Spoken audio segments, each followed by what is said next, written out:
Hi, my name is Susie Hawkins, and I'm an affiliated spiritual director at Ignatius House. And I wanted to share with you a reflection I had on the man born blind in the Gospel of John. And it took my memory back to a time when my older three kids were all very young, and there was a moment in time where I had them all napping at the exact same time. It was wonderful. And I would get them all down, and then I would watch this show called Top Chef. And I don't even know if it's still on anymore, but I think it's like a lot of those baking shows. Anyway, the episodes that came to mind were the episodes where the contestants were given an unusual ingredient to work with, something strange, and then they had to make a dish with it. And of course, the top chef for the week was the chef that made the most incredible dish with the most unusual ingredient. And that came to mind here when I was reading about the man born blind, because I thought, isn't the same thing, aren't we invited to know that the same thing is true with God? That a chef that requires all the perfect ingredients and all the right amounts with all of the right instruments and the best oven in the world and all of those things might not really be that great of a chef. The great chef might be the one who can work with the unusual ingredients and strange proportions and in unusual circumstances with strange tools, that those are the things that really qualify one more as a top chef.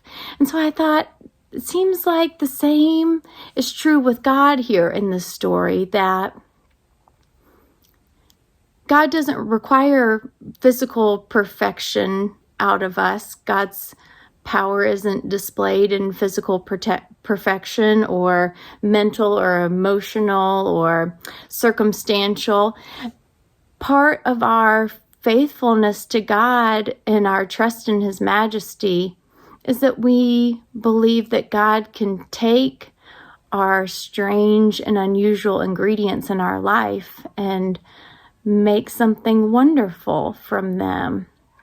And I think that's part of the invitation of this story from the Gospel of John. And the other thing that I think is really important is in the beginning, when the disciples asked who sinned, this man or his parents, that he was born blind, is that Jesus reveals to them that, the limitations we find in our life, sometimes we, take them deeper than they really are, that there's something fundamentally wrong with us or something that God finds objectionable about us, but it's really not the case. And the healing of the man's sight, it did change his external circumstance, but it was more a revelation of what was already interiorly true. The man was sinless, and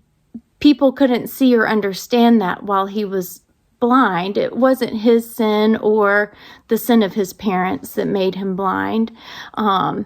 So I think it's great that the gospel goes a little beyond, what Top Chef offers as far as a reflection on God.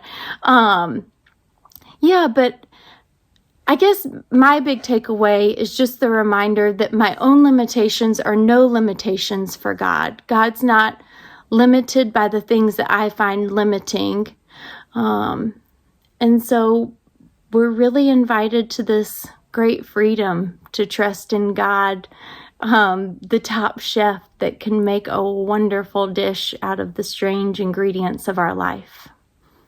I hope you have a wonderful week, and maybe I will see you around Ignatius House sometime soon.